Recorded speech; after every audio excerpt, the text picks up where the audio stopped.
Sí, doctor, ya tenemos. Ok, perfecto. Entonces, hoy el tema es la dinámica de la circulación pulmonar. ¿Okay? Entonces, vamos a ver. El caso es que ayer vimos pues la dinámica de tenemos que mover dos cosas para intercambiar gases en el pulmón. Uno es aire. El otro es, obviamente, sangre que queremos oxigenar. Y el pulmón, empecemos por un concepto, tiene dos sistemas circulatorios. Un sistema de alta presión y alta resistencia, que es la circulación bronquial. O sea que estamos trabajando a presión y condiciones de flujo sistémicas, o sea, igual que en el resto del organismo. Y esta presión y flujo sistémico lo que están haciendo es obviamente dando el aporte de oxígeno y nutrientes a las células del intersticio pulmonar, o sea, tráquea, bronquios, los mismos alvéolos, en el sentido de la pared alveolar, necesita obviamente oxígeno, glucosa y todo lo demás. Y esta circulación bronquial viene, sabemos, de las arterias bronquiales, que son ramas de los vasos de la pared torácica. Hasta ahí, esta circulación bronquial, este sistema de alta presión, representa más o menos el 2-3% nada más del flujo sanguíneo por el pulmón. O sea, lo necesario únicamente para mantener funcionando las células. Ahora, esta circulación bronquial no participa en el intercambio de oxígeno, cosa que aunque dicen 2% no es mucho, pero después tenemos que meter ese factor en nuestros cálculos de flujo. Ahora, quiere decir que el otro 98%, que es el que nos interesa, es un circuito, el circuito impulsado por el ventrículo derecho, es un circuito de baja presión y baja resistencia, ¿ok? No solamente eso, sino que además el flujo por el circuito pulmonar tiene que ser obviamente igual que el circuito sistémico. No puedes tener un gasto en el ventrículo izquierdo de 6 litros y uno en el ventrículo derecho de 5, porque las cosas se van a empezar a poner bien raras bien rápido, ¿ok? Sí pasa, pero obviamente va a ser una de las condiciones más antifisiológicas que hay. O sea que la circulación en este caso que nos interesa es el concepto de la circulación pulmonar. Entonces, obviamente que esta circulación pulmonar va a manejar, como decíamos, presión más baja porque está siendo movida por el ventrículo derecho. ¿Y cuál es la presión en el ventrículo derecho? No es 120/8, ¿no? Es de 35/8. 35/8. Al momento de llegar a la 35/8, promedio 25, ¿ok? Entonces aquí es más fácil usar el promedio, te dije, que estar viendo la onda. 25/8. Si vos ves la curva de presión, mira por ejemplo acá, la curva de presión en el ventrículo izquierdo que está allá, curva de presión en la aorta, bueno, esta es presión sistémica, 120/75. Pero mira aquí en la arteria pulmonar, que se parece en rojo, la curva en la arteria pulmonar, 25/8. Mientras que la presión en el ventrículo, que es la curva negra, esencialmente 25/-3 acá, ¿no? Hay un poco de pérdida de presión. Date cuenta que son muy parecidas. O sea, esta curva, la curva en el ventrículo izquierdo, te lo voy a hacer aquí, espérate. La curva de presión del ventrículo izquierdo se ve, la vamos a poner en azul para que veas la diferencia.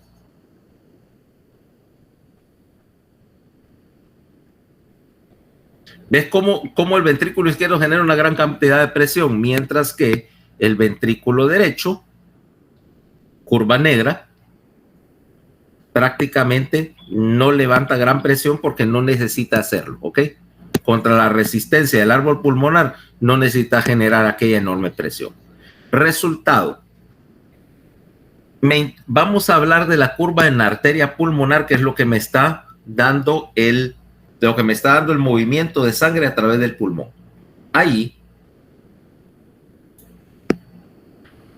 esa presión, obviamente, al pasar por los capilares pulmonares, esa presión va a variar. O sea, tenemos 25.8, 25.8, pero necesitamos un promedio de presión en la arteria pulmonar y la presión en las arterias principales es de 15.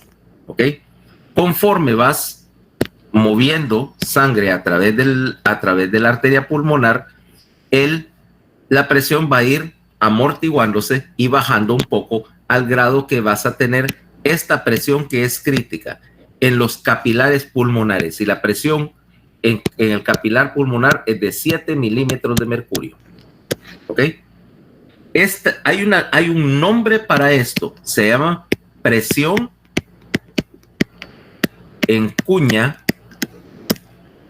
capilar pulmonar.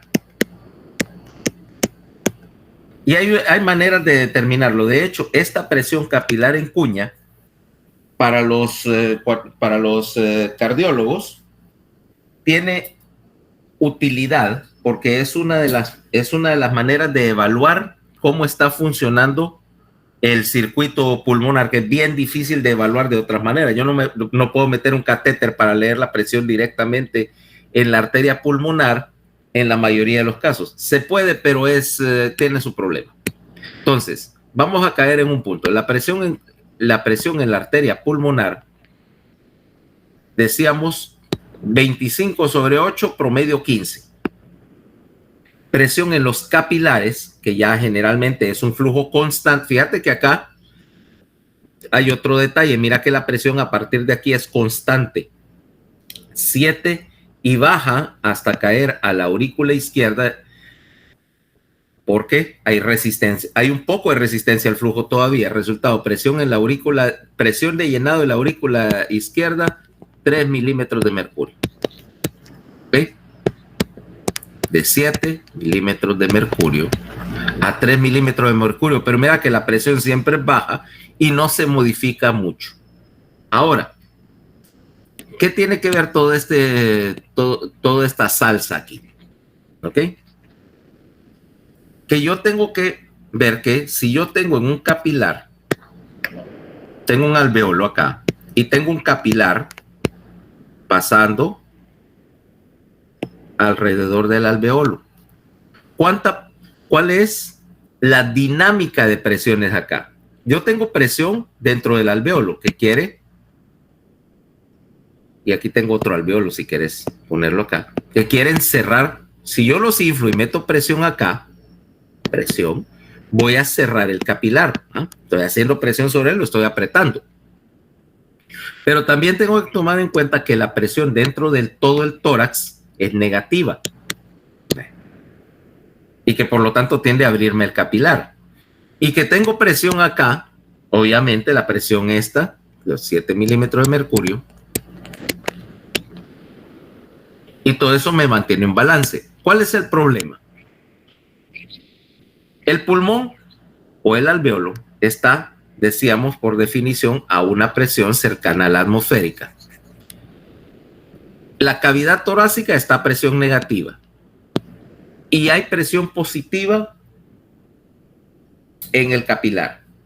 Resultado, yo necesito buscar alguna manera de equilibrar esas fuerzas de tal manera de que, uno, yo no puedo tener una presión en el capilar menor que la presión arterial, porque entonces los capilares, de la presión alveolar, porque entonces los capilares se cierran y no hay flujo. Pero la respuesta que vos diré, súbanle la presión a los capilares pulmonares, ¿qué va a pasar? No va a poder haber intercambio gaseoso. Okay. ¿Los alveolos? ¿Cómo? ¿Rompo los alveolos? No. ¿Comprime los alveolos? No, necesariamente. Bueno, sí pudiera pasar, pero más importante, si yo estoy generando aumento de la presión hidrostática a través de la pared de un capilar, que es bien delgada, por cierto, lo que va a pasar es que voy a empezar a filtrar líquido del capilar hacia el alveolo y voy a llenar el alveolo de líquido, que es igualmente una situación catastrófica, ¿va? Porque lo que vas a terminar es con un pulmón hecho un solo charco, y en un alveolo lleno de líquido no puedes intercambiar gases de ninguna manera tampoco, ¿va? O sea que tengo que establecer un balance entre las dos presiones, porque si no, o el capilar no sirve o el alveolo se inunda. Entonces veamos las sumas ahí de las presiones. Veamos cómo trabaja esa suma. En primer lugar, vamos a hablar de volumen sanguíneo pulmonar. ¿Cuánta sangre hay metida aquí en todo este circuito? Y la respuesta es aproximadamente 450 cc o ml. El 9%, o para ser más correcto, el 9% de tu volumen sanguíneo está en todo momento metido en el árbol vascular pulmonar, ¿ok? Y de estos 450 cc, aproximadamente el 70%, ¿ok? O sea, unos 300 y pico cc, 330 cc, están en la pared, en los capilares propiamente del alveolo, o sea, intercambiando gases. El resto, los aproximadamente 120 cc, están en las arterias pulmonares, viajando hacia la aurícula, en los vasos más grandes, ¿ok?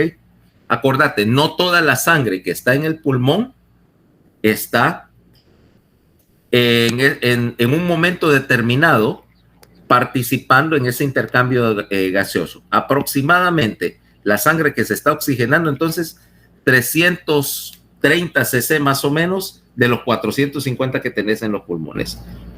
Ahora, veamos qué es lo que pasa. En primer lugar, ese flujo sanguíneo es desplazable, ¿ok? O sea, es modificable. ¿Por qué? Veamos acá.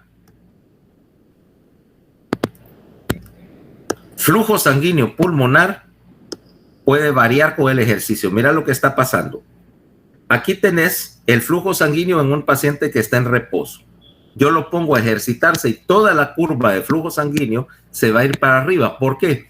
Porque el gasto cardíaco aumenta, y si el gasto cardíaco aumenta en general, el flujo sanguíneo pulmonar aumenta en la misma proporción, ¿ok? Vaya, ponemos a Paola a hacer algo que normalmente no hace. Ejercicio. Entonces, decíamos que el gasto cardíaco de Paola, por ejemplo, ahorita en reposo, es de 4,5 litros. Quiere decir que su flujo sanguíneo pulmonar es de 4,5 litros también, porque el gasto cardíaco que medimos en el ventrículo izquierdo tiene que ser exactamente igual al gasto cardíaco en el ventrículo derecho, porque si no, obviamente vas a tener sangre siendo bombeada hacia algún lugar que no tiene retorno, problemas. Ok. Ahora yo pongo a Paola y vamos a ponerla a...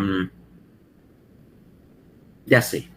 Le ponemos un arnesito acá y la ponemos a remolcar. ¿Qué la ponemos a remolcar? Así, estamos haciendo ejercicio aeróbico, ponemos una cosita aquí y la ponemos a remolcar algo. Irma, ¿qué la ponemos a remolcar?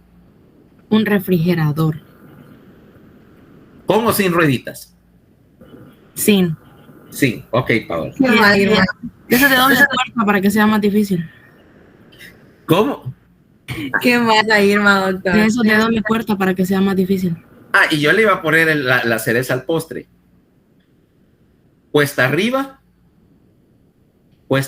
sin rueditas, y echamos un poquito de arena en el piso para aumentar algo la fricción. ¿Te parece? Ya no llegó.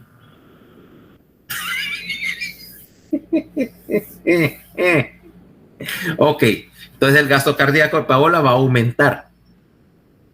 Antes de disminuir súbitamente, pero le va a dar una siripeta y se va a desmayar. Pero bueno, por lo menos los primeros momentos.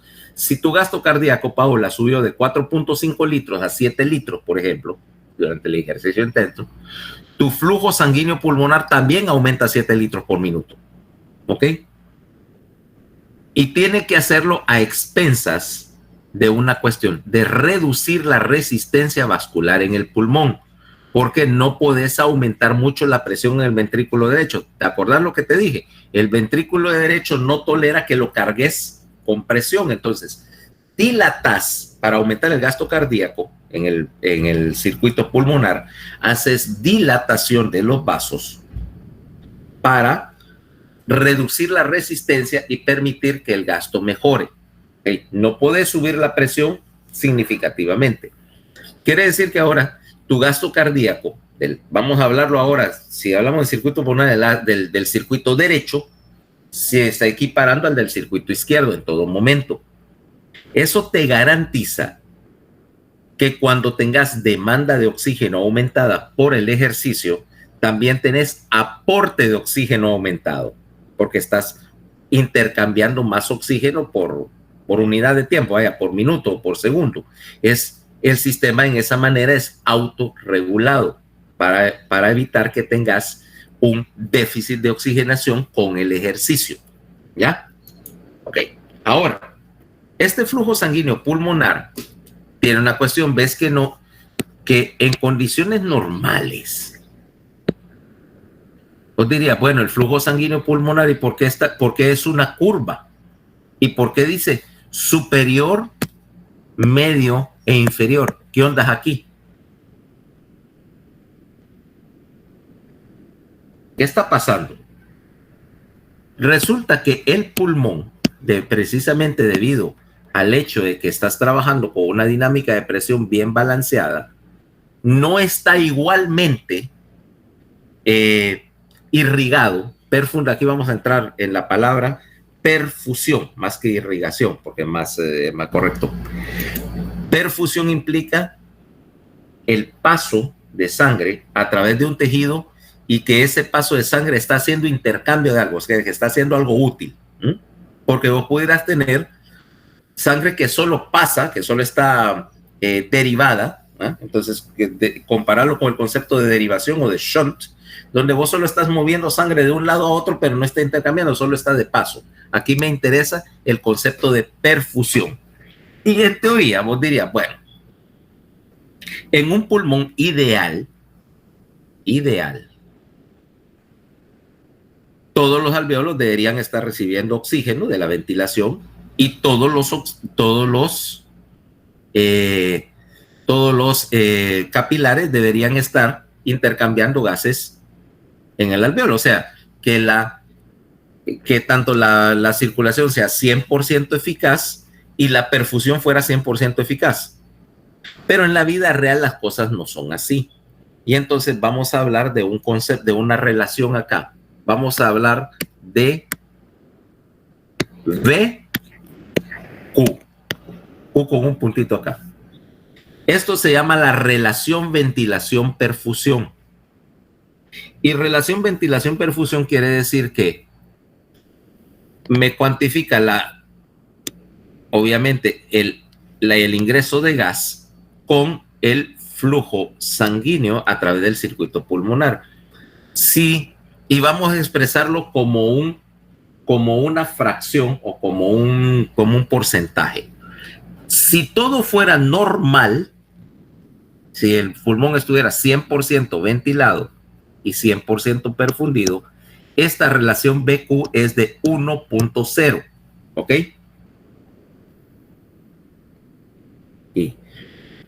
Y todo muy bien. Ahora, como te dije, esto no es necesariamente cierto. ¿Por qué? Si yo tengo un pulmón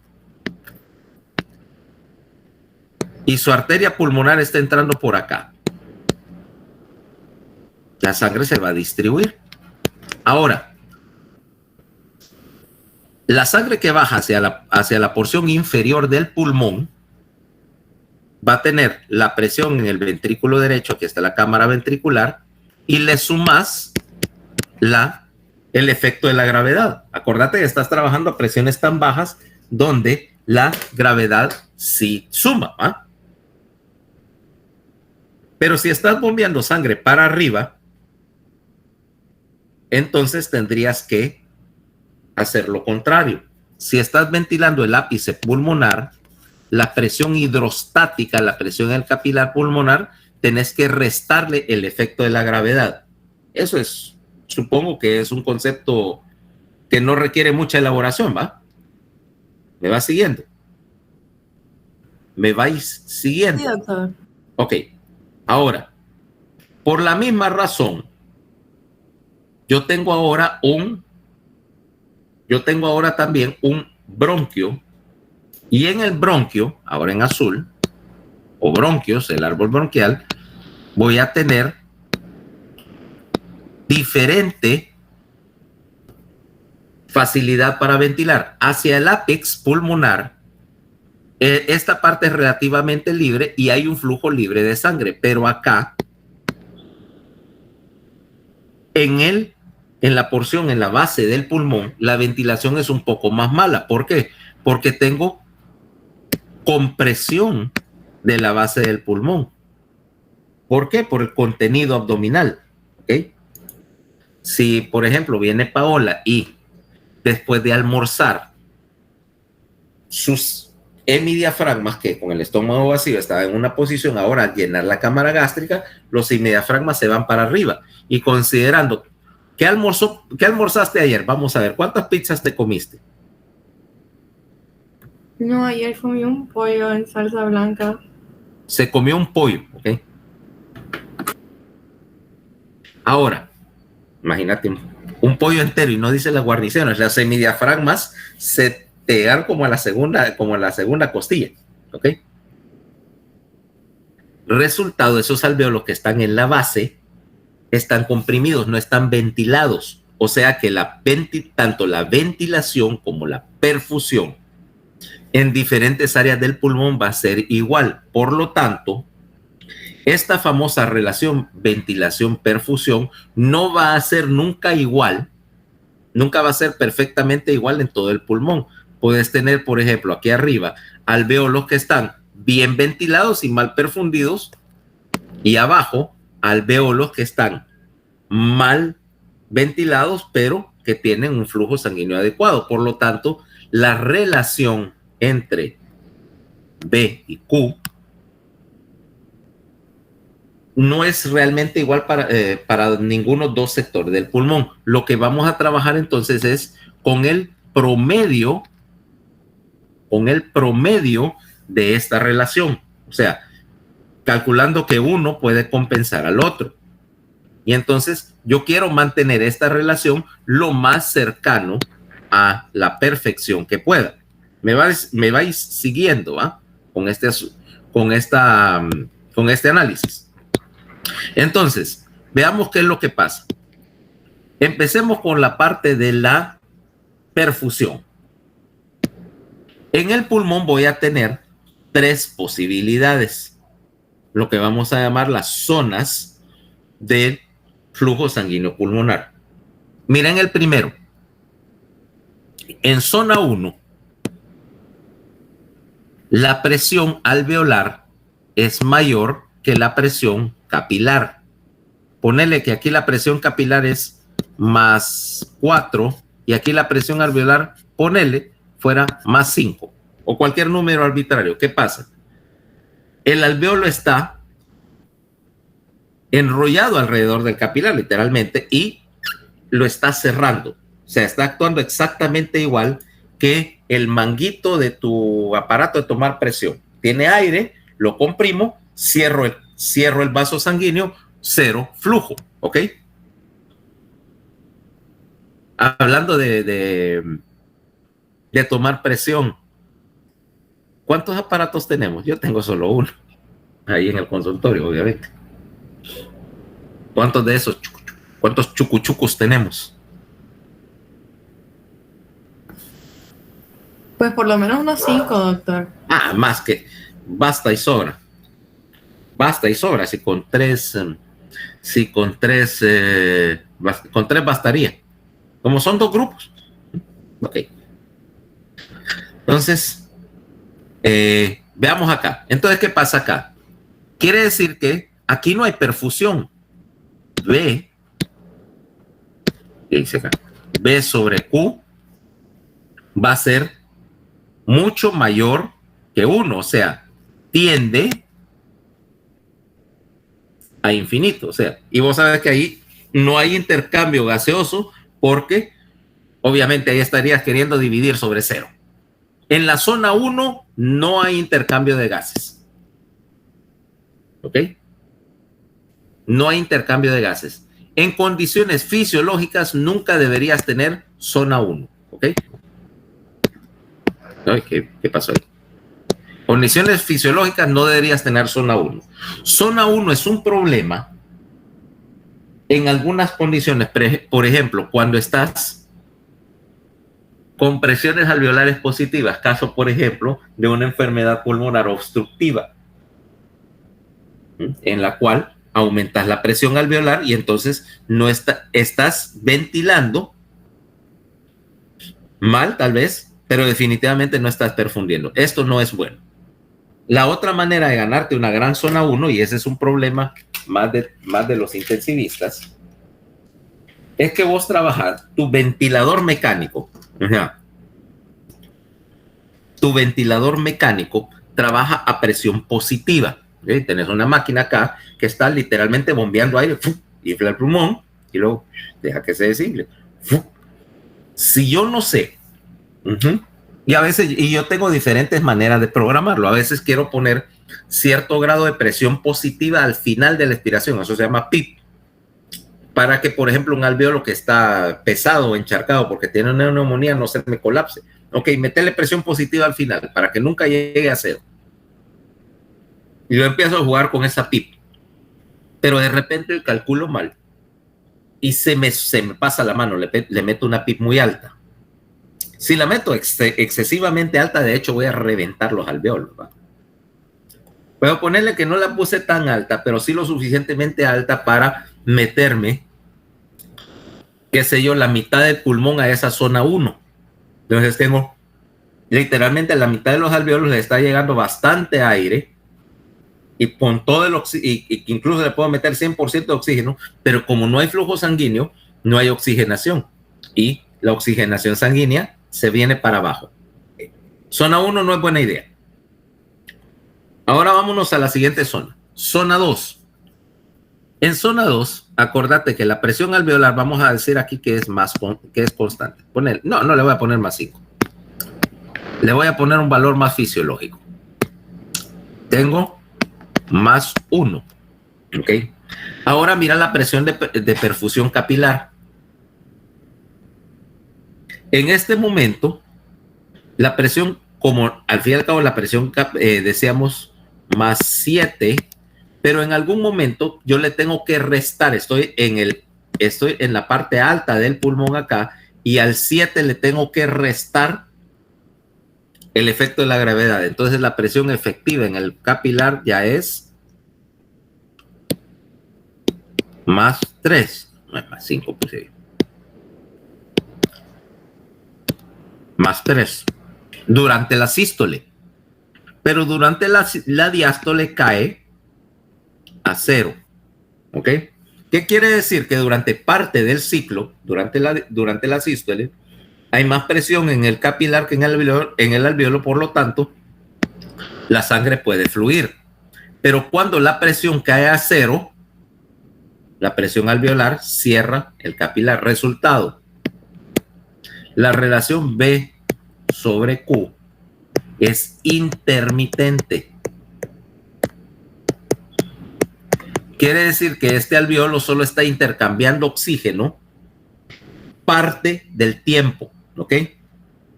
Parte del tiempo. Cuando la presión en el capilar es mayor que la presión alveolar y el capilar se abre. Resultado, la zona 2 tiende a ser localizada hacia la porción más alta, hacia el ápice pulmonar, ¿cabal? Y la idea es que vos regulás automáticamente tus presiones de perfusión capilar y tu resistencia vascular de tal manera que tu zona 2 sea la menor cantidad posible, o sea, la menor cantidad posible de alveolos te caigan en esta zona. ¿Cabal? ¿Siguen conmigo? Sí, doctor. Sí, doctor. La tercera zona, zona 3, tiende a estar más hacia la base del pulmón.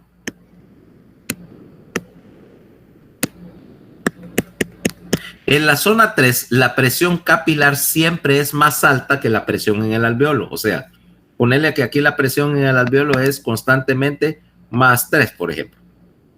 Y la presión capilar va de más 7, de más 8 a más 4 durante la diástole. Siempre es más alta, por lo tanto, la arteria siempre está abierta, el capilar siempre está abierto, y entonces la relación entre ventilación y perfusión se va a acercar lo más posible a 1. Hay un alveolo ventilado, generalmente ventilado, y siempre hay Q, flujo, perfusión, siempre hay paso de sangre. Resultado, vos querés que la mayor parte del pulmón posible esté en zona 3. Ahora, el efecto del ejercicio. Ok. Agarramos a Paola, que hasta el momento ha estado, ¿cómo se llama? Jalando ese refrigerador, ¿verdad, Irma? Sí. Pero vos cometiste un error. La pusiste a jalar un refrigerador vacío. Y digo, no, stop. Abro las puertas y empiezo a meter cajas de refresco al refrigerador. Mira, aquí tengo un... Puras 3 litros, va. ¿Ah? Puras 3 litros va a meter. Puras 3 litros, sí. Entonces aquel refrigerador lleno de 3 litros. No. Y un pastel refrigerado en el shelf de arriba porque hay que celebrar.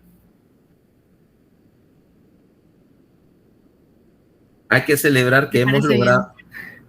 No, que ayer estaba viendo las noticias deportivas y que logramos algo único en la historia de las eliminatorias de los mundiales. No gana. Nunca había habido un equipo que pudiera tirarse una octagonal de 14 partidos y no ganar ni uno. Eso es un récord, negativo, pero un récord. ¿Qué les parece? Somos una cosa pero bárbara. Yo pensé que les iba a decir, estaba revisando los exámenes y les había ido bien. En todo caso, si yo estuviera diciendo eso, pudieran decir que eso es un April Fool's. Nada, doctor. Ya me acordaste de la fecha, ahora atenete. Atenete a las consecuencias. Hoy es 30 de febrero, doctor. Peor todavía. Ok. Entonces, ahora metí más peso para aumentar más el gasto cardíaco de Paola. Ok. ¿Y qué tiene que ver eso con las zonas del flujo pulmonar? Cuando yo aumento el gasto cardíaco, dije que en principio yo no iba a hacer grandes aumentos, dije, de la presión en el capilar pulmonar, porque no puedo arriesgar la función del ventrículo derecho sobrecargándolo de presión. Pero no dije que no podía subir la presión modestamente. Ahora mira qué es lo que sucede. Cuando yo aumento el gasto cardíaco durante el ejercicio, la presión capilar sube un poquito, suficiente para que alvéolos que están en zona 2 y con perfusión intermitente se pasen a la zona 3 y me mejoren el intercambio de oxígeno. Y en principio, si yo tuviera algún alvéolo en zona 1, el aumento de la presión me lo puede meter a zona 2. Resultado, estoy mejorando, cuando aumento el gasto cardíaco, estoy mejorando la perfusión. Y agrégole otro detalle. ¿Qué pasa si yo dice, bueno, eso está muy bien, pero ¿qué sucede si yo tengo un alvéolo que está, por así decirlo, atrapado? La presión alveolar es alta, pero la concentración de oxígeno, bueno, perdón, no voy a usar esa de concentración de oxígeno, voy a usar la palabra correcta. La presión alveolar de oxígeno es baja. O sea, tengo un alvéolo, por ejemplo, acá, que yo tapé el bronquiolo. Resultado, está a presión positiva porque no tiene salida y obviamente no está entrando oxígeno del exterior, o sea que la presión arterial alveolar, de oxígeno baja. Esta combinación, lo que yo llamaría un atrapamiento de aire, un atrapamiento alveolar, va a tener una particularidad. Es la peor situación. Y los descensos de la concentración de oxígeno o de la presión de oxígeno me van a cerrar la arteriola en el pulmón. Y vos me decís, ¿por qué? Porque así yo estoy evitando que mandar flujo a través de un alveolo que no está trabajando y estoy redirigiendo el flujo a otro alveolo que sí sirve. Es un mecanismo de autorregulación. Cuando las presiones de oxígeno en un alveolo que no tiene ventilación satisfactoria caen demasiado por debajo de un valor mágico, el número mágico para que esto suceda es de aproximadamente 73 milímetros de mercurio en términos de la presión de oxígeno. ¿Okay? Ya vamos a hablar de ello. Cae por debajo de 73 milímetros de mercurio, la arteriola se cierra. Eso es al revés de lo que pasaría en todos los demás capilares del organismo, donde cuando cae la presión de oxígeno, la arteria se dilata para mejorar el flujo. Aquí no, yo no quiero enviar flujo a ese alveolo porque ese alveolo no está haciendo nada, es desperdicio, es flujo desperdiciado. Por lo tanto, cuando la presión alveolar de oxígeno cae demasiado, las arterias tienden a cerrarse para redistribuir flujo sanguíneo a otros capilares pulmonares que sí están trabajando. ¿Me entienden ese concepto? Sí, doctor. Sí, doctor. Okay. Ahora, ya que estamos ahí, ya que estamos acá, bueno, suponiendo que yo tengo mi intención de mantener todos los alvéolos en zona 3, por lo menos por todo el tiempo posible. Pero en la vida real también tengo otro problema. ¿Ok? Bueno, otro problema que es que decíamos que había una mala distribución de la ventilación y de la perfusión. Como te dije, aparte de estas 3 zonas, yo tengo otro problema que hace que V sobre Q nunca fisiológicamente es de 1.0. Nunca es perfecta la situación. ¿Por qué? Porque en el pulmón voy a tener, dentro de zona 3 incluso, voy a tener una peculiaridad. Pongamos tu pulmón acá.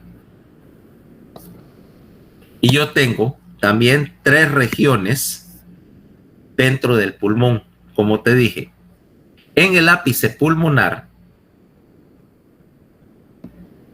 los alvéolos tienden a estar en zona 2. ¿Por qué? Porque la ventilación es buena. Ventilación OK. Pero el flujo tiende a caer a zona 2. Zona 2. Por lo tanto, están bien, la punta del pulmón, el ápex del pulmón está bien ventilado, pero tiene pobre flujo. B sobre Q va a ser mayor que 1. ¿Ok? Mira, al fin y al cabo, esto es una división. Ventilación bien, flujo tendiendo a caer a zona 2. El sector intermedio del pulmón está bien ventilado y bien perfundido, o sea que V está bien, Q está bien, o sea que BQ igual a 1. Y en la base del pulmón,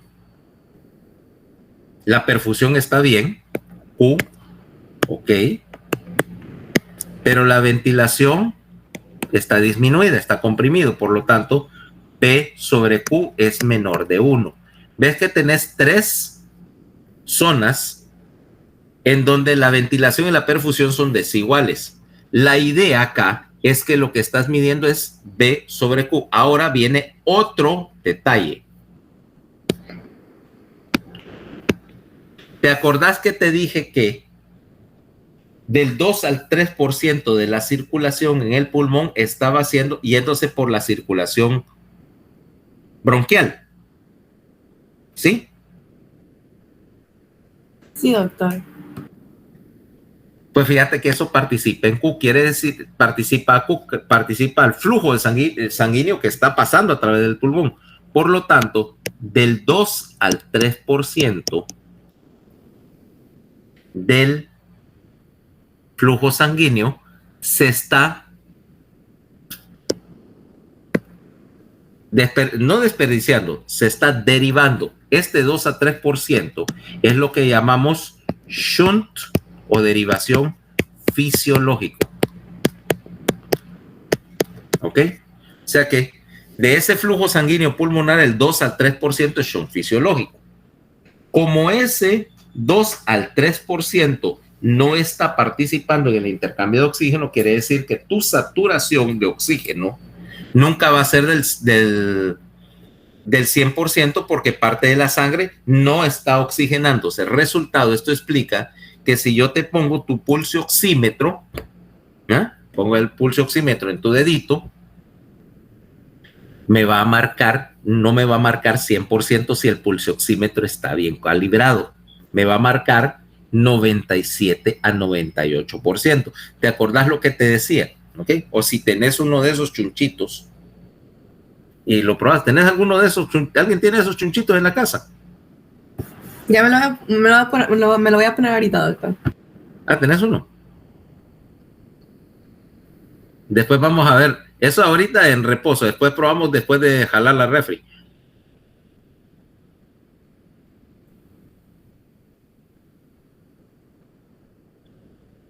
Tengo 98. 98. Fíjate, a pesar de que asumo que tus pulmones no tienen ninguna patología, pero ese 2% que me decía, ¿por qué no es 100% de mis pulmones están perfectos? Primero, porque tenés zonas de desigualdad en BQ, pequeñas, pero hay algunas cuantas zonas donde estás en zona 2 y no estás intercambiando oxígeno el 100% del ciclo, más el 2 al 3% que estás perdiendo por el shunt fisiológico hacen que tu oxigenación sea del 98% y tu saturación pulmonar o tu saturación arterial de oxígeno sea del 98%, nada más. Yo sí la puedo subir al 100%, obviamente aumentando la presión de oxígeno, poniéndote una mascarilla y haciéndote respirar el oxígeno y tu saturación sube al 100%. Ahí no hay problema. O a la manera complicada, aumentando la presión, jugando con la presión y un ventilador de tal manera que tuviera todos los alvéolos ventilados y perfundidos. Eso requiere obviamente va a requerir bastante manipulación del ventilador, pero se puede hacer si sos lo suficientemente dedicado. Quiere decir que tenés del 2 al 3% de shunt fisiológico y eso no importa porque ya vimos que tu capacidad para oxigenar sangre tenés una enorme reserva. Incluso aunque te pusiera a hacer el ejercicio más pesado, Irma, desconectarle esa refrigeradora a Paola, por favor. Porque la vamos a poner a hacer el ejercicio verdaderamente pesado. Tengo parqueado allá afuera una Ford 350, paila larga. ¿Y qué le ponemos a la paila, Irma?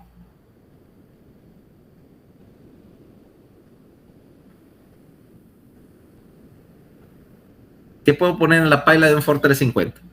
Como no responde Irma, le toca a él. Ok. ¿Qué le vas a poner a la paila de ese carro? No refis de las que me había puesto. A ustedes les falta imaginación. Yo tengo un instrumento mucho más divertido. Rieles. De tren. De tren. Pedazos de riel de tren. ¿Vos sabés lo que pesan esas cosas? No, nunca he tenido uno en la mano. Mira, si tuvieras uno en la mano, estarías con el riel en el suelo, tu mano entre el riel y el suelo completamente fracturada. Pedazo de riel así pesa como unas 60 libras, fíjate, es puro hierro. Son de puro hierro forjado, ni siquiera colado. Hierro forjado sólido. Eso es lo que uno como contrapeso cuando es tu objeto pesado canónico, está hecho del mismo material que los yunques. ¿Ok? Esa es la otra cosa que pensaba que ibas a decir que le pusiera la paila. Yunques marca Acme. En mi vida se me hubiese ocurrido, doctor. Por Dios, es el objeto pesado por defecto, vaya. Canónicamente. Cuando dicen un objeto pesado, lo primero que me viene en la cabeza es un yunque marca Acme. Y sí existe. ¿Ok? Y sí existe la marca Acme. Ok, entonces tenemos tu shunt fisiológico implicando que ventilación y perfusión en promedio, la relación BQ promedio, como tiene que compensar esto, alrededor de 0.96 a 0.97. Este es el valor que tenés independientemente de que yo te mande a jalar ese pick-up, ¿okay? a empujar ese camión. Tu relación ventilación-perfusión va a ser de 0.96 a 0.97 porque cuando aumentes el flujo, también la demanda de oxígeno va a hacer que aumente la ventilación. Los dos suben proporcionalmente y esta relación en condiciones normales nunca cambia, ¿ok? La otra cosa, la oxigenación mejora porque con este flujo sanguíneo, ¿cuánto tiempo tenés para que tu alveolo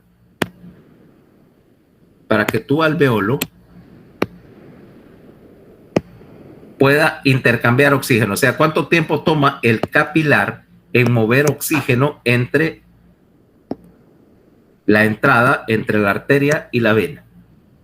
En condiciones normales, ese tiempo de tránsito pulmonar es de 0.8 segundos. O sea, todo este proceso toma 0.8 segundos. Pero si yo aumento el gasto y aumento la velocidad, este tiempo puede disminuir hasta 0.3 segundos en condiciones de emergencia. Si yo reduzco el tiempo de tránsito pulmonar, aumento obviamente el flujo y aumento la cantidad de oxígeno que estoy intercambiando por segundo. Resultado, esa es tu principal respuesta adaptativa al ejercicio, aumentar tanto gasto como ventilación para asegurar que estés moviendo suficiente oxígeno a través del pulmón hacia sangre. Entregarlo a los tejidos, eso es algo que veremos después. Pero entonces mira qué es lo que pasa. Cuando vos estás acá, este es tu valor normal en el reposo, mira, del gasto cardíaco y de presión arterial. Mira que cuando el gasto cardíaco aumenta, fíjate aquí tu presión está en 15, ¿va? Mira que para subir a 20, que todavía es un valor tolerable, mira dónde dejaste tu gasto cardíaco en 16. Tuviste que casi cuadruplicar tu gasto cardíaco para subir significativamente la presión arterial, en la arteria pulmonar y la presión capilar pulmonar. Esta curva es bien horizontal. Resultado que vos estás aumentando el tiempo de tránsito haciendo vasodilatación, pero la presión arterial pulmonar no sube mucho porque así estás protegiendo a tu ventrículo derecho. Ok, déjame borrar esto y vamos a ver otro detalle aquí con respecto al intercambio de gases. Okay.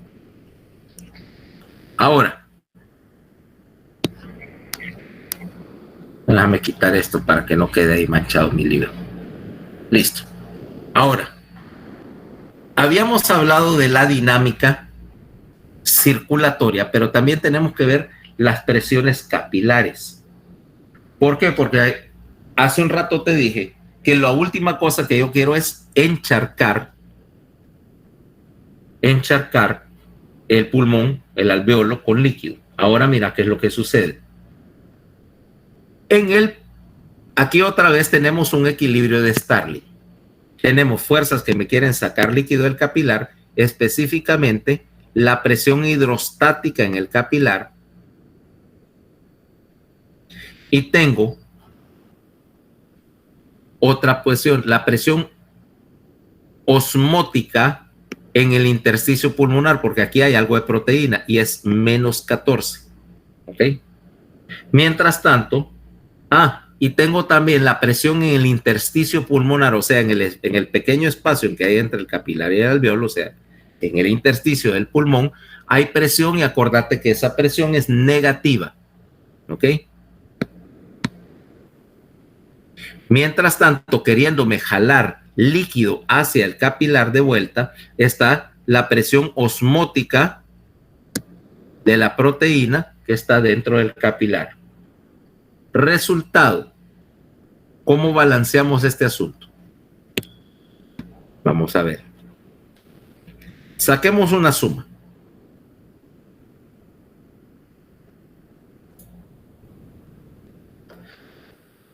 Que es esta, mira. El capilar está a más 7, ¿va? De presión, es la presión capilar pulmonar. El líquido intersticial está jalando líquido hacia el intersticio del pulmón con una presión de más 14. ¿Ok? El efecto de la proteína. Y el líquido en el intersticio está a presión negativa. Acordate que el pulmón estaba a presión negativa. Resultado, 7 más 14 más 8, 29. 29 milímetros de mercurio es la fuerza que me está queriendo sacar líquido para inundarme el alveolo. Ok. Luego, dentro del capilar, las proteínas plasmáticas tienen una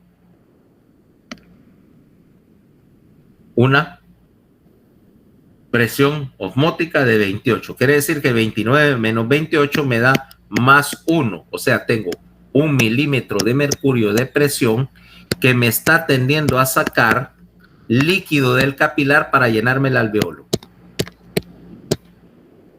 Todo perfecto, decís vos. But wait. No dijimos que lo que yo no quiero es precisamente tener presión positiva saliendo hacia el alveolo, porque entonces se me va a llenar de agua. Entonces, ¿qué pasa aquí? ¿Qué es lo que falta? Porque 1 milímetro de mercurio no es mucho. Pero a lo largo del día no voy a terminar con los pulmones llenos de agua. Entonces, ¿qué falta ahí? ¿Cómo saco ese más 1 milímetro de mercurio en términos de agua? ¿Cómo resuelvo ese macaneo? Cuando expiramos no sacamos vapor de agua. Sí, sacas vapor de agua, pero el vapor de agua ya veremos que viene de la vía aérea. Y de hecho necesito no solamente, no es cierto que exhalo vapor de agua, pero fíjate que la mayor parte del vapor de agua que yo estoy exhalando es realmente desperdicio, porque de todo el que yo introduzco al aire, tengo que recuperar la mayor parte, si no, mi consumo de agua va a ser enorme. No, el problema es que el agua que está en los alvéolos no se va a evaporar o no se va a evaporar a tiempo.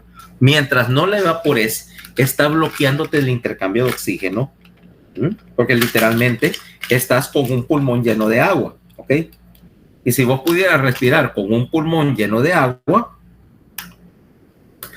podrías vivir bajo el agua, como Aquaman, plan Aquaman. No funciona.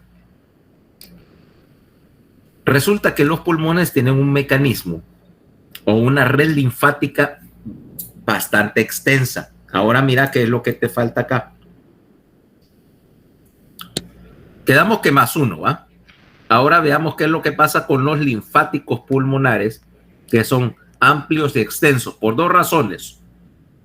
La primera, por esto. La segunda, porque los pulmones son uno de tus puntos más críticos para que caigan cualquier cantidad de patógenos. ¿Cuántas bacterias estás inhalando todos los días? Y virus y demás.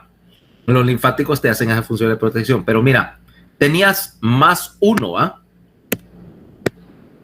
+1, esta era la presión de salida, pero los linfáticos están a -5. Resultado, cualquier líquido que salga acá no llega al alveolo, sino que lo agarran los linfáticos y lo extraen.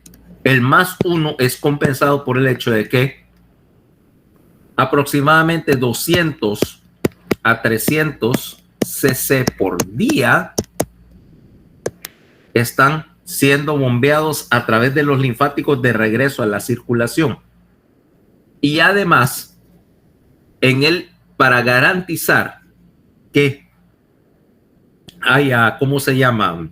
Que haya este flujo, tenés una bomba linfática. Los vasos linfáticos más grandes tienen músculo en la pared y empiezan a contraerse y a hacer un efecto de bomba para empujar líquidos de los pulmones de regreso a la circulación.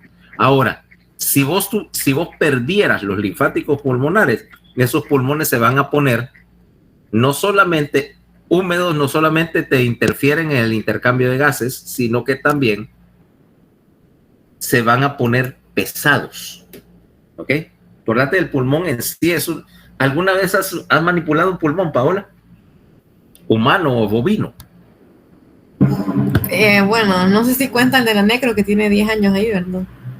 Ese pulmón pesa como una pelota de básquet llena de agua. Precisamente ese es un mal ejemplo, porque desgraciadamente ha estado ahí, ya se saturó. Tu pulmón vivo, ¿ok? ¿Nunca has visto un pulmón de vaca o de cerdo? No. ¿Ok? ¿Sabes lo que es la candinga? Vísceras. Incluyendo pulmón, gran parte de eso es pulmón, fíjate. A mí no me molesta el sabor, pero la textura esa precisa yo la encuentro particularmente no apetitosa, conste. ¿Ok? Pero es bien esponjoso, es bien suave. Ahora, si vos agarras un pulmón de estos, estás sacrificando un cerdito, vaya. El pulmón es súper ligero. Pero si vos dejas que retenga líquido, ese líquido hace que pese. ¿Y qué pasa cuando el pulmón es pesado? Es más difícil de mover. Cuando tenés un pulmón encharcado de líquido, el trabajo respiratorio se va hasta arriba. Vaya, para ese efecto, si pongámoslo con otro ejemplo. Toma una esponja normal de cocina o de baño. Cuando está seca es bien liviana, pero con una esponja llena de agua pesa, ¿correcto? Vos querés mantener también líquido fuera del intersticio pulmonar, aunque no llegue al alveolo, también lo querés mantener el intersticio pulmonar seco, porque cuando hay mucho líquido en el intersticio pulmonar, el pulmón se pone pesado y la distensibilidad, la compliance pulmonar se viene para abajo. Tenés un pulmón pesado, empanzado de agua, y eso es más difícil de mover. Tu trabajo respiratorio se va para arriba y tu ventilación, por lo tanto, empieza a sufrir porque estás queriendo mover una esponja empapada de agua. Ahora sí.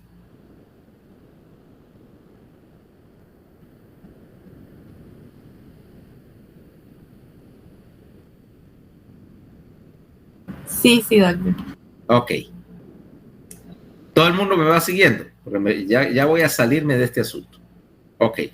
Ahora, entonces, básicamente la idea es que el intersticio tiene que estar seco y los alveolos solamente con una pequeñísima lámina acá de líquido, obviamente es mantenido por el surfactante, para evitar que las paredes del alveolo se peguen. Cualquier otra cosa no me va a ir bien. ¿Ok? Ahora, vámonos a asunto completamente diferente. Vamos a hablar de algo que le va a encantar a Paola. Los principios físicos o la física de los gases. Usted dijo que hoy es el Día de los Inocentes, ¿verdad? Entonces es broma. ¿Qué vamos a ver eso? No, de hecho no.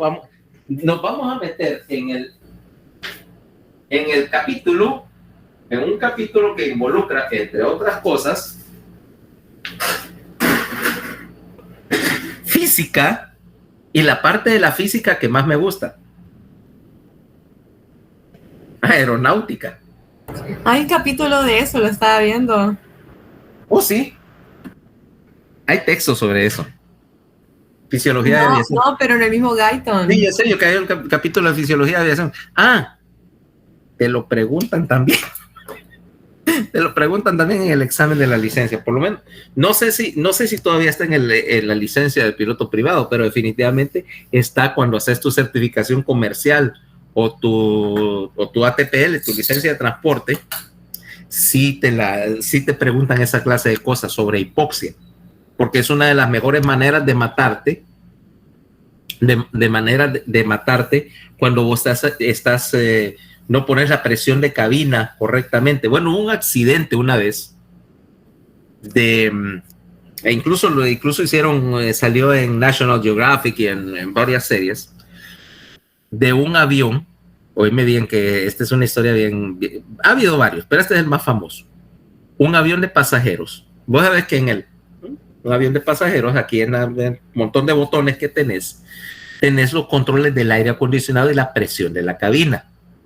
Normalmente eso se pone en automático y dejas que la computadora haga todo. Pero la noche anterior, los ingenieros, la gente de mantenimiento, había estado revisando ahí porque tenían una queja de que aparentemente la presión de cabina se bajaba, que no sé qué. Bueno, pusieron el switch en manual, que es lo mismo que ponerlo en off. Y al día siguiente vienen los pilotos, vean un avión cargado de pasajeros, iban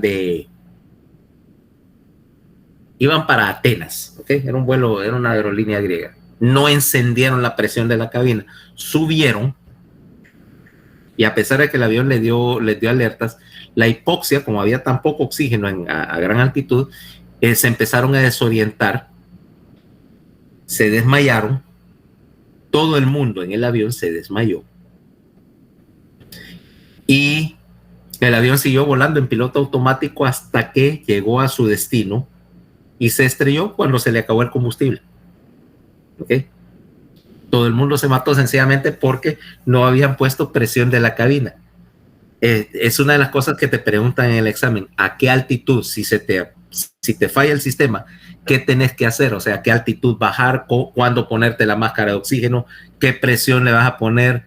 ¿Cómo tenés que responder? O sea que sí tiene que estar ese capítulo en Guyton porque por ahí te agarran. ¿Cuándo pasó eso, doctor? 2000, ya te voy a decir la fecha exacta. 522 de Helios. 14 de agosto de 2005. Hay un documental en National Geographic de eso. Y hay varios videos en YouTube explicando qué es lo que pasa cuando hay otro caso famoso, ahora me acuerdo, en Estados Unidos. Este era un avión privado, uno de esos jets privados, y entonces venía un man que era uno de los golfistas más exitosos. El tipo iba de Miami a Memphis, Tennessee, creo, algo así. Se sube al avión, hay una válvula en la parte de atrás del avión que es la que te regula la presión. O sea, cuando la presión llega a cierto nivel, se abre, deja salir un poquito de presión y cuando baja, se cierra, está abriendo y se cerrando. La válvula se trabó. Entonces, perdieron toda la presión de la cabina. El que iba de pasajero, 4 personas, los dos pilotos, él y otro pasajero se quedaron desmayados. El avión siguió, cruzó todo Estados Unidos en piloto automático y armó un relajo porque eran los días después del 11 de septiembre y creyeron que era un ataque terrorista. Bueno, a perseguir aquel avión por todo Estados Unidos hasta que otra vez se les acabó el combustible y ¡plac! Se clavaron. ¿Ok? Yo no sé cómo diablos, porque yo leí el informe de la investigación, encontraron la válvula, entre todo ese pedacero encontraron la válvula trabada. Y ahí concluyeron que lo que pasaba era que se habían quedado sin oxígeno ahí arriba, porque la cabina prácticamente era como andar con la ventanilla abierta a 11,000 metros. ¿Ah? Entonces, ahora, ves que no era Día de los Inocentes que íbamos a hablar de física. Lastimosamente, ¿no? Ok, entonces, el problema es que vos estás pensando en que aire es aire, ¿ok? Para vos, en tu concepto, aire es aire. Ahora, si yo te dijera que el aire que está dentro del alvéolo no es exactamente igual en composición y forma al aire que está por aquí en la habitación, vos pensarías que estoy diciendo una tontería, ¿va? Pero empecemos por ver qué es el aire.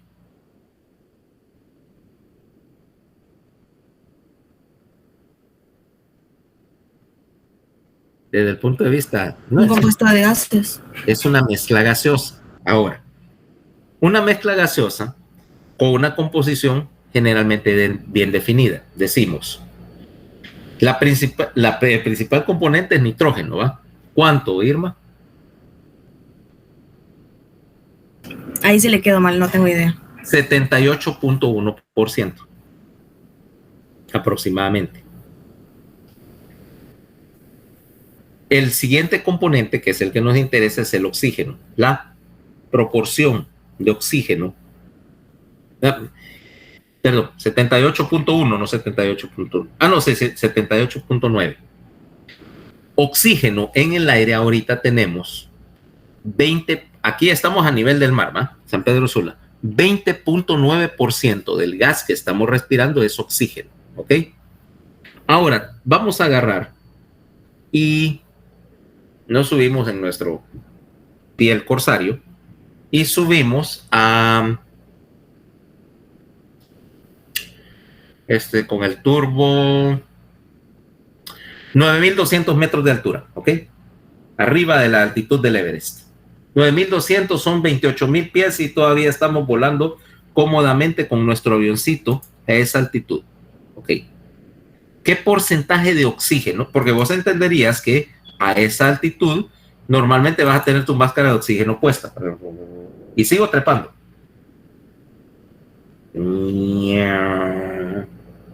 ¿Querés trepar más alto? Y nos buscamos algo mejor equipado.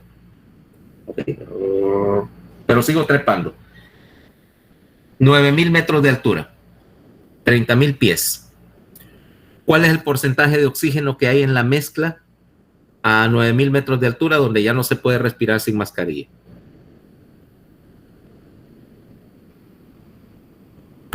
Tiene que ser menor, ¿no? Como de 10, no sé. 20.9% es la misma cantidad. La composición del aire no cambia así estés aquí o estés a 9,000 metros. O bueno, vamos a irnos más arriba. Ok, perfecto.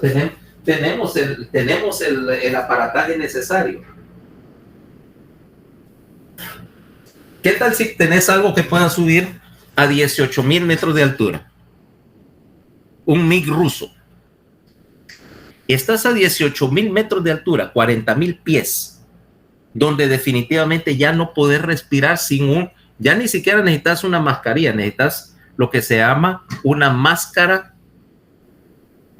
con recirculación, o sea, oxígeno a presión y presurizar la cabina. ¿Cuál es el porcentaje de oxígeno a 18,000 metros, donde ya los motores ya casi no funcionan y mantener el control es bien difícil? ¿Cuánto?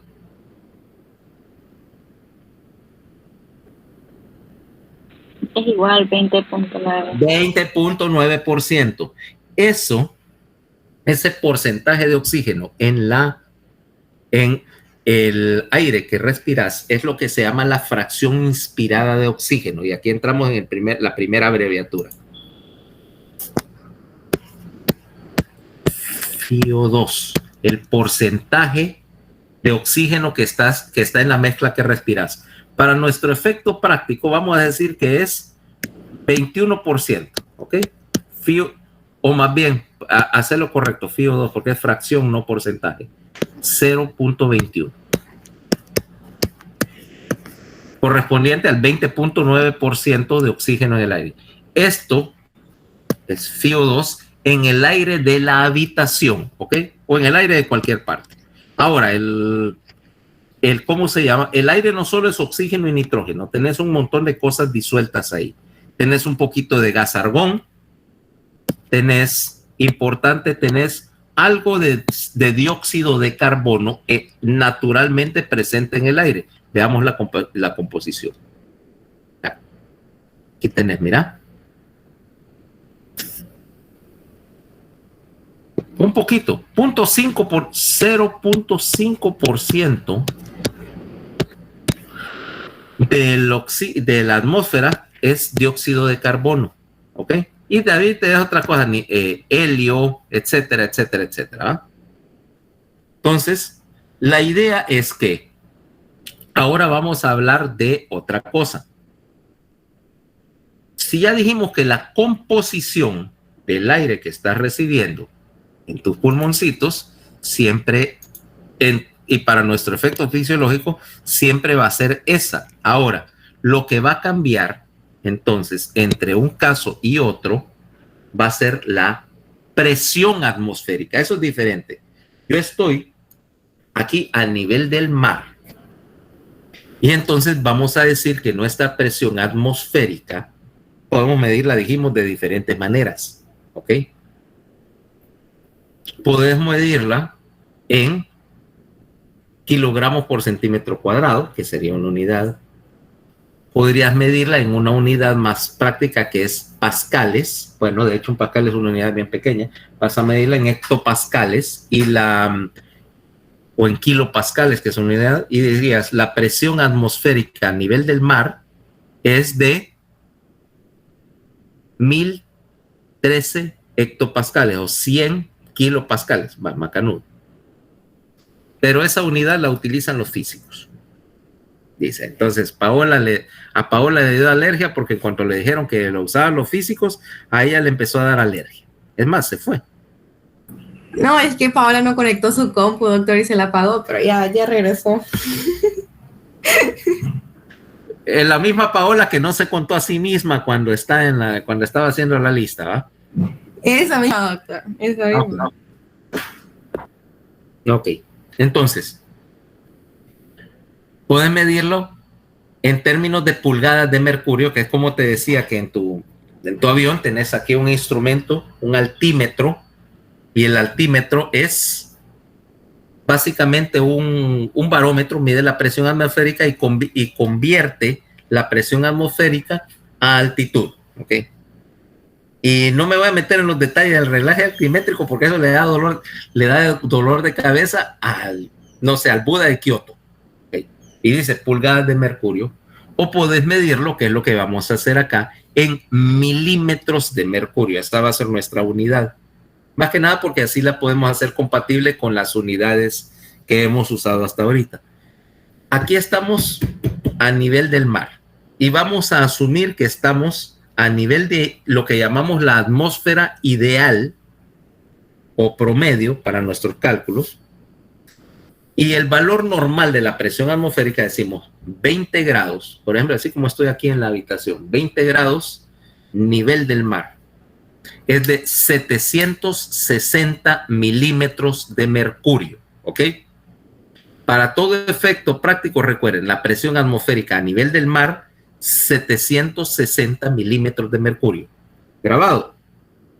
Lo que va a variar cuando cambias de altitud es esa presión. Si yo voy, por ejemplo, a 9,000 metros de altura, la presión atmosférica va a ser mucho menor. Va a ser 300 y fracción milímetros de mercurio.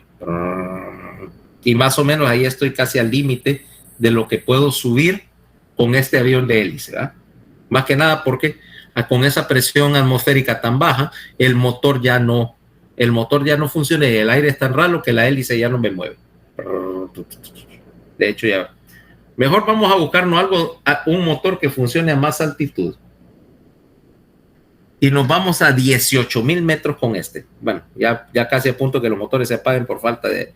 La presión atmosférica a 18,000 metros va a ser como de 100 y fracción milímetros de mercurio. ¿Ok? Entonces, viste que la composición del aire es igual a cualquier altitud. Es la presión la que cambia. Y aquí es donde entramos a donde quiero llegar con la física. Si yo digo 760 milímetros de mercurio de presión en una mezcla de gases, entonces hay una ley que se llama la ley de Henry.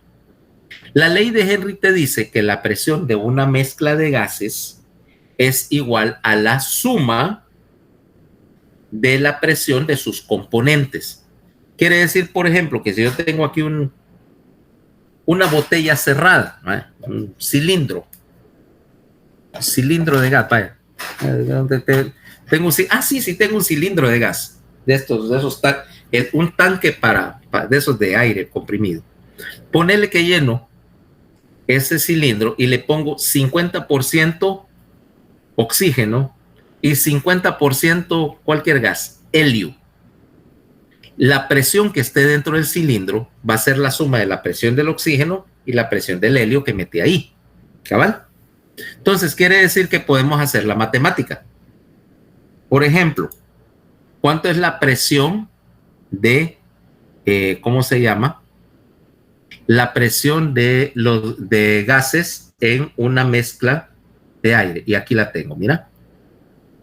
Presión, lo que vamos a llamar la suma de sus presiones parciales. Ahora, déjame limpiar acá.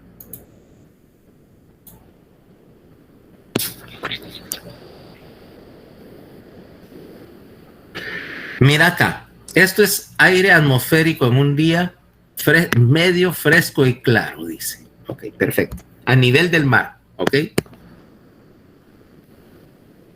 De lo que en aviación se llama MSL, Mean Sea Level, ok. Porque el nivel del mar no es igual en todas partes. El nitrógeno, mira, me va de los 760 milímetros de mercurio, la presión parcial de nitrógeno es 597. La presión parcial de oxígeno, valor importante acá, 159. 0.3% de óxido de carbono. Digo, 0.3 milímetros de mercurio de óxido de carbono, representando el 0.05%. Importante acá. Agua. En la atmósfera vos tenés vapor de agua disuelto. Por ejemplo, en este momento, en esta habitación, dice que yo tengo 39% de mi saturación de valor de vapor de agua. O sea que aquí, de la capacidad que tiene el aire de esta habitación para sostener vapor de agua, estoy saturado al 39% de agua. ¿Ok? Vos me preguntas que por qué me interesan números nerdos como ese. Bueno, no es tan nerdo. Cuando vos estás pintando, tenés que saber la humedad ambiental, porque si no la pintura que estás rociando se mezcla, condensa agua y te hace un desastre. ¿Okay? Creo que ya lo habíamos comentado. Ahora, volviendo así, 3.7 milímetros de mercurio de vapor de agua, y aquí la saturación, fíjate, de vapor de agua,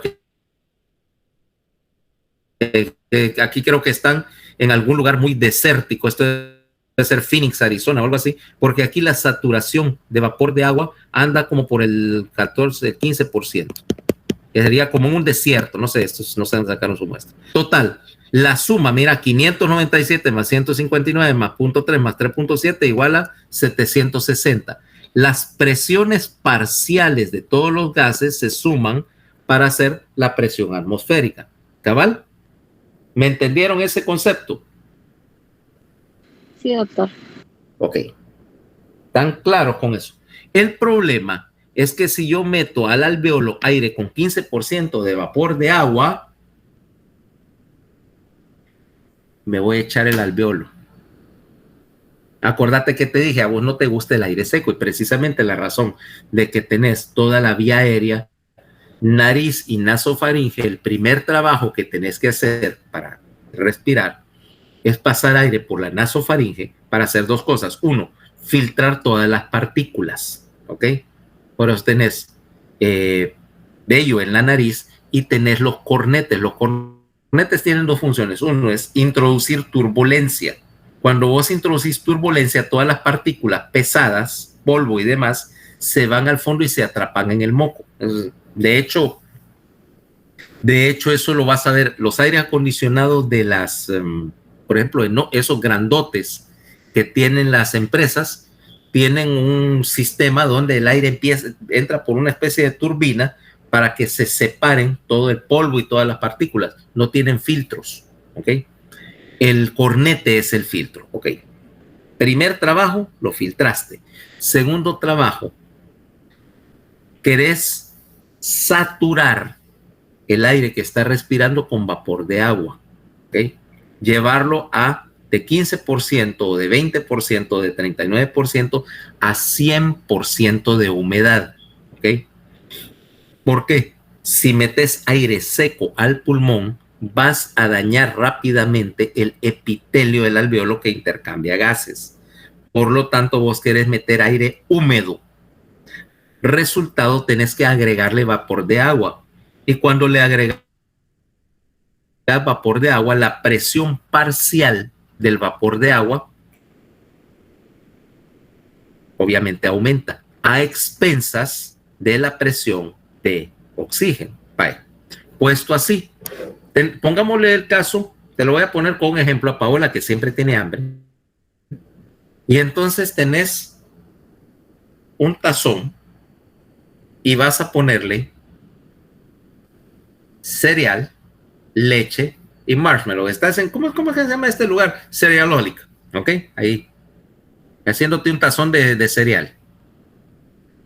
Resulta que empezás a echarle cereal y leche, cereal y leche. Y de repente querés agregarle toppings, ¿va? Pero como ya llenaste de cereal y leche, ya no te caben los toppings. ¿Qué vas a hacer? Comerme un poco de cereal. La respuesta es que siempre tiene hambre, ¿eh? Bueno, yo iba a decir otra cosa. Para que me quepan los toppings sin que se rebalse el tazón, yo voy a sacar un poco de leche, ¿ok?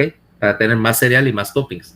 O sea, es un juego donde necesariamente podés, si vas a agregar algo, es a expensas de quitar otra cosa. Ahora sí ya me entendiste cuál es la ley de los gases. Que si yo agrego un gas y quiero mantener la misma presión, tengo que quitar otro. Resultado, al agregar agua, mira lo que sucede en el aire humidificado que cayó acá. Ahora, el aire ya salió de la nariz, cayó a la tráquea, vaya, para ponerte así, ese aire humidificado está en la tráquea o está en los bronquios. Mira el valor del vapor de agua ahora, saturado al 100%, 6.2% del gas que estás inhalando realmente es vapor de agua. Resultado, tu presión parcial de vapor de agua subió a 47. Pero quiere decir que las presiones de oxígeno y nitrógeno tuvieron que bajar. Ahora ya no tenés 79% de nitrógeno, tenés 74% y tu presión parcial de nitrógeno bajó a 563. Pero más importante, de 21%, mira, ahora pasaste a 19.67% de oxígeno, porque parte del oxígeno fue desplazado por el agua. Ahora, en los bronquios y en la tráquea, tu presión parcial de oxígeno es de ahora de 149.3 milímetros de mercurio, ¿cabal? Y la suma de esto sigue siendo 760 porque no tenés ningún compresor dentro de la nariz para aumentar esa presión. Resultado, tu presión parcial de oxígeno bajó al saturar de humedad el aire. Este es aire en la tráquea, pero el aire en el alveolo otra vez va a cambiar su composición. Obviamente ya no le puedes agregar más agua, ya está saturado.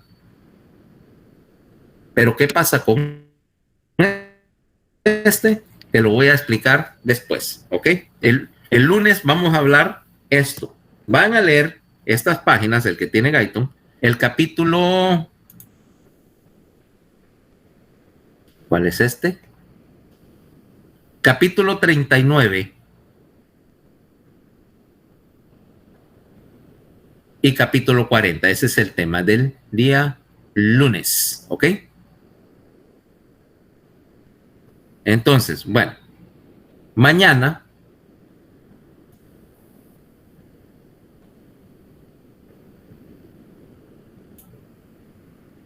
entonces nos vemos a las 10 en el consultorio, según la lista.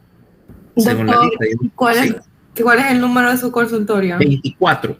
En Semesa, entras por el lado de los consultorios, agarrar el elevador al segundo piso. En el segundo piso, al salir del elevador, está el consultorio 23, que es el de Greville, Madrid, y el que está al lado es el mío, el 24.